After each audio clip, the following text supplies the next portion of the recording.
এই হলো আম, শুকনা মরিচ, ওর হজের পাতা আছে, কাঁচা আম, ওই যে লবণ, এটা হচ্ছে লেবু,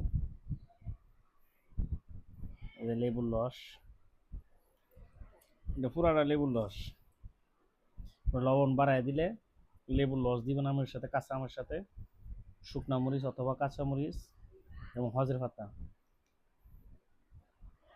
পুরাটা আম একসাথে মিশ্রিত করবেন। এই যে আমের ইয়া,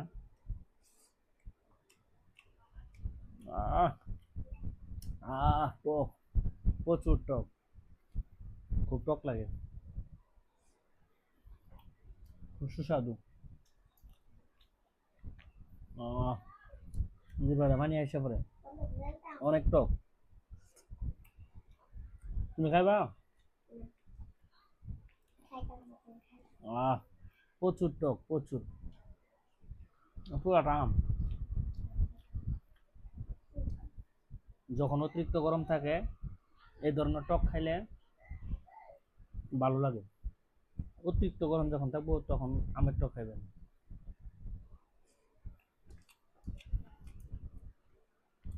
সেই স্বাদ, খুব ভালো একটা খাবার,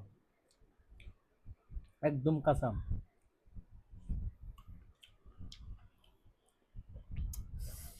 আহ জাল কি টক লাগতেছে।